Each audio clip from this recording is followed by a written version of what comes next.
got mine. You know that I called you. I called too many times. You can call me, baby. You can call me anytime. You got to call me. This is Larry Connors USA. Larry Connors USA. Welcome back. Some of you might remember that you saw it in person or since on video. A movie titled Soylent Green, a 1973 thriller film that starred Charlton Heston, Lee Taylor Young, and Edward G. Robinson. That was his actual final film appearance. It is loosely based on a 1966 science fiction novel titled Make Room, Make Room. This dealt with a story that it was 2022. Ooh, where are we now? This is 2021, right? Am I wrong, Clinton? It's 2021. Let me do some numbering in my mind here. 2022 minus 2021. I think that's a year or less now. Soylent Green. The story was overpopulation by the year 2022. Pollution. Climate catastrophe. Oh, yeah, they were talking about it back then. Severe shortages of food, water, and housing. Only 40 million people, or I should say 40 million people just in New York City, but only the elite can afford spacious apartments, clean water, natural food, and then at a very high price. And if you have concubines available, they're referred to as furniture, who serve you as slaves. That was a setting for Soylent Green. But there's more to the story, which leads us to what's happening right now in the nation. It's not 2022, but we're on the edge of it. And it started back in 2019. You might not have even caught it. It was the kind of thing that should have made some bigger news than it did, but you think, oh, those wackos up there, who cares? It's Washington State. That part of the world up there, this can be beautiful, but at the same time, you got some real crazies up there as well. And you got some very good people as well, I should point out. But the governor in 2019 and Washington State signed legislation making his state the first to approve composting as an alternative to burying or cremating human remains. Advocates say this is a greener alternative to cremation. It uses less energy. And it's also the only legal way, if you're in Washington State, that you can be laid to rest on your own property as a form of mulch. That new law went into effect in 2020. There are now 3 facilities in Washington licensed to perform what they call natural organic reduction.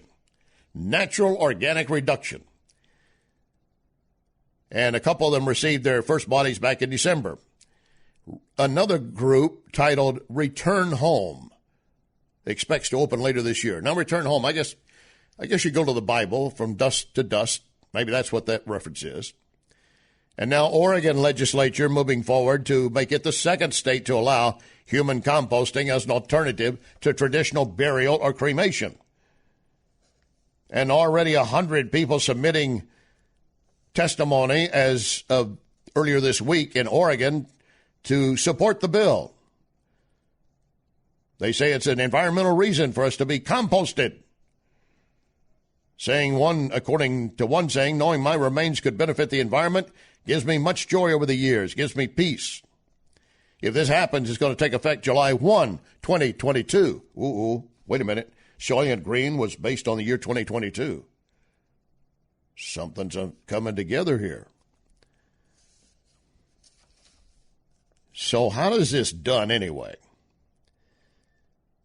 And how much would it cost? You want the details?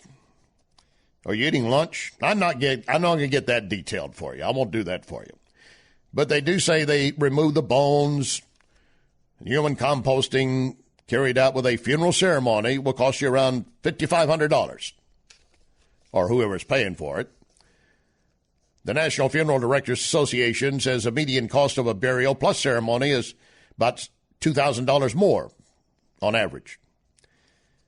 Human composting, part of the brainchild reaction and thought of a Katrina Spade, the founder and CEO of that Seattle-based startup Recompose. Human composting, an accelerated form of decomposition. A corpse is placed. I'm sorry if you're eating. I told you in advance I was going to talk about this. I'm not going to get that detailed. Just listen to me for a moment. Human composting, an accelerated form of decomposition by which a corpse is placed, well, I hope it's a corpse, is placed in a vessel with wood chips, alfalfa, and straw. I'm sorry. I just had a flashback on Fargo. When she gets there and is talking to one of the criminals she's trying to track down, and she's the wood chipper. I says, that was your friend in the wood chipper? Oh, I'm sorry. Let me get back on topic. Anyway, they put this with a vessel with wood chips, alfalfa, and straw, and then oxygen pumped in to increase heat-loving microbial activity. They say each body goes into an individual vessel, then it's filled with all that, and it's kind of in there for 30 days. 30 days, and voila, we got new mulch.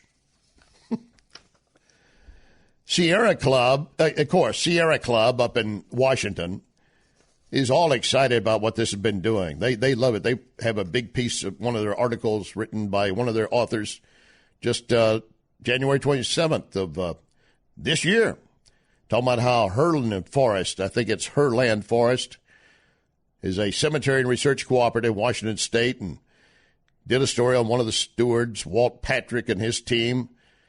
They've been composting the remains of deceased sheep and goats in the forest for the past 3 years. Now they're going to do it with humans. Well, obviously they've practiced with goats and sheep, so they should have it down, right?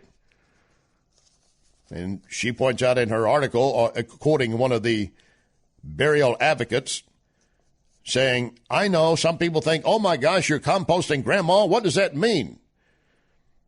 And they point out that for a period of several days or weeks, they're still experimenting with the timing. They put the body, as I said, mixed with various things into a decomposition cylinder and use it for 30 days or so and keep the interior around 130, 160 degrees and so forth. They say that's the most safe and effective way to compost, be you composting melon rinds or a human body. So now you know. The facilities and techniques do vary depending on what the group wants to do. Now, this is apparently going to be a disruption for, or at least they claim it is, a disruption for the $20 billion U.S. funeral service industry. And again, pointing out the difference in the cost of funerals going from $8,000 to $10,000, and this you could get at $5,500, maybe even $2,500. Now, I don't know if it's $2,500 if you are mixed in with others. I don't know how they get it that low. If I'm going to be composted, do I want to pay $5,500 or $2,500? I'll do the cheaper, thank you.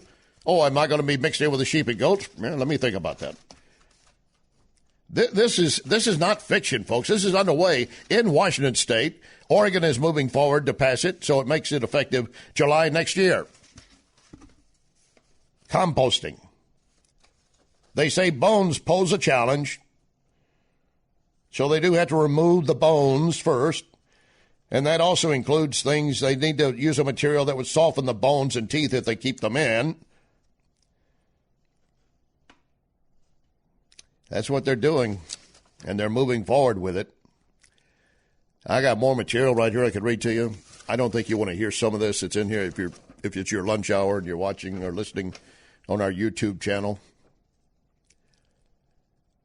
There are bills in California, no surprise there, Colorado, and New York that are considering also to do the same thing. Less cemetery space. Remember at one time they were talking about shooting bodies into space. Back to the predecessor of this, a 1973 movie, Soylent Green. Because we're talking about just composting to spread the bodies around. Supposedly, you cannot use it directly near a plant or tree that you want to preserve because there's something in the human body that's not good for it. What would that be? Apparently, we have too much salt in our body, and that would not help the plant. They'll probably find a way around that. And it also comes back to, again, the storyline from Soylent Green. It just wasn't the idea then that the world was overcrowded, but that everybody couldn't get real food, so they were getting things that they were saying a mix of soy and lentil. No, you could not really get real food anymore. You had this Soylent Green as advertised as being made from ocean plankton, but there's a short supply of that. So what could they do? Well, as they began to investigate it, it turns out that what is happening is they are composting bodies, not for mulch, but to mix with other products, packaging it, yes, selling it as food. And one part in the movie, the guy being caught was trying to expose it. He's being led away, and he's shouting to the people around, Soylent Green is people! Soylent Green is people! Now are you ready for lunch? I'm just asking. You never know what I'm going to have on this program. It's not always politics, and you would never hear Dolly Parton on some conservative talk shows, but you're going to coming up next. Stand by.